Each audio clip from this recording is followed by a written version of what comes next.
안녕하십니까 변호사님. 안녕하세요. 법도사 옥변 옥성기 변호사입니다.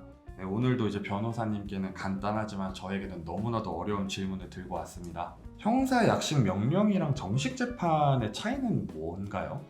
벌금 500만 원 이하의 경우에 경미한 사건이라고 해서 검사가 벌금을 구하는 구약식을 하고요.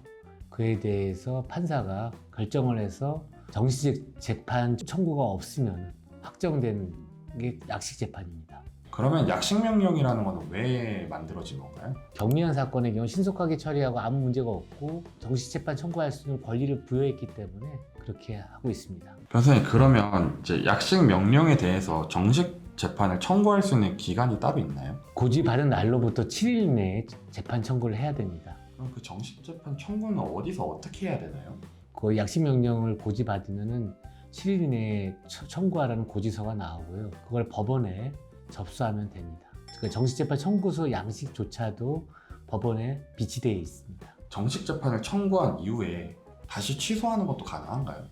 본인이 취하하죠. 취소 가능합니다. 당연히요. 검사의 경우에는 이게 경미한 사건이고 그냥 벌금으로 충분하다고 판단해서 구약식을 했는데 오히려 그 법원에서 정식 재판을 회부하는 경우가 있습니다. 뭐 재벌들이나 아니면 그 주요 인사들 중에서 이렇게 벌금 구약식을 했는데 가끔 예외적으로 법원에서 이렇게 정식 재판 청구를 회부하는 경우가 있습니다. 그러면 이제 정식 재판을 청구했다고 해서 그 벌금이 더 많이 나오는 경우도 있나요?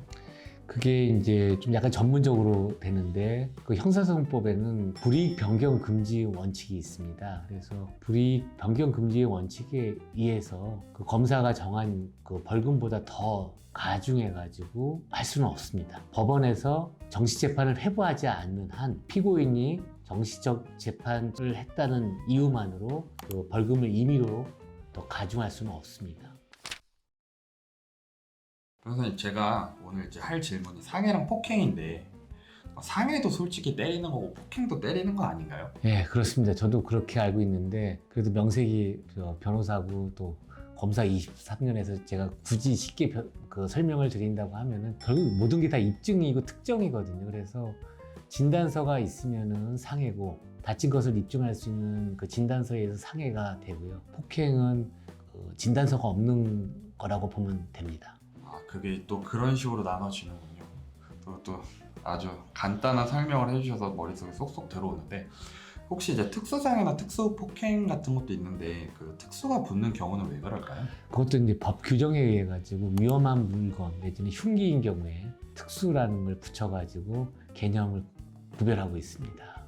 그리고 이제 그 치상이랑 치사라는 말은 들어는 봤는데 사실 이게 차이가 뭐가 차이인지를 잘 모르겠거든요.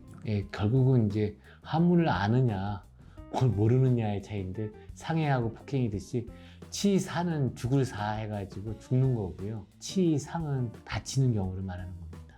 그러면은 치상과 치사의 차이는 때려서 다쳤느냐 아니면 때려서 죽였느냐인 건가요? 그렇습니다. 혹시 폭행을 했을 때 그거에 대한 벌금 기준이 다 다를까요? 그거는 이제 진단서 그 상해의 정도에 따라서 이제 정해지고요. 그다음에 보통 합의한 경우와 합의하지 않은 경우를 나누고 그 다음에 그 주수에 따라서 벌금 액수를 정합니다. 주수에 따라 나뉜다는 말씀, 이제 진단 여부에 따라 그러니까 말씀이시죠? 그렇죠. 전치 3주, 전치 4주, 전치 11주 뭐 이렇게 해서 그 주수에 따라서 벌금을 하는 경우도 있고 아니면 그 상해 정도가 중하다고 해서 정식 재판을 해서 징역형을 하는 경우도 있습니다. 좀 상황마다 다르겠지만 혹시 폭행을 당했을 때는 어떻게 대처하는 게 좋을까요? 일단 맞을 짓을 안 하는 게 제일 중요한데 일단 맞으면은 빨리 신고를 해야 되겠죠. 그리고 일단은 그 때릴 것 같으면 도망가는 게 제일 낫고요. 도망가는 게 제일 좋군요. 그렇죠. 2인 이상이 서로 싸우는 경우에는 괜히 말리다가 같이 억울한 경우를 당하는 경우도 있습니다. 그래가지고 그런지 모르겠는데 폭행 사건의 90%가 거의 뭐 쌍방과실이 된다고 들었는데 쌍방과실이 되지 않으려면 어떻게 해야 될까요? 계속 말씀드리지만 도망가야죠. 일단 그리고 그 친구가 싸우려고 해도 얼른 데리고 같이 도망가야죠. 그게 제일 합리적인 방법인 것 같습니다. 상대방에게 절대 손을 대지 않고 무시하고 그렇죠. 도망가는 게 가장 좋다는 예. 말씀이시죠. 그러니까 1대1 싸움이 아니라 2대2 이상 싸움인 경우에는 같이 도망가야 됩니다. 그 방법밖에 없고요. 이게 대부분은 정당방위로 해가지고 뭘 했다라는 얘기는 실제 그 싸움할 때 우리가 경찰에 신고하고 이루어지는 싸움과 관련된 사건에서는 없다고 보는 게 맞습니다. 하여튼 저 뭐 술 먹거나 아니면 어디 뭐가 문제가 됐을 때는 무조건 그 싸우려고 하는 사람 데리고 같이 그 현장에서 이탈하는 게 제일 중요한 것 같습니다. 알겠습니다. 우리 시청자분들도 이 영상을 보고 폭행에 시말리지 말고 그냥 도망치시면 좋을 것 같습니다. 선생님 답변 감사합니다. 예, 감사합니다. 법도사 옥변이었습니다.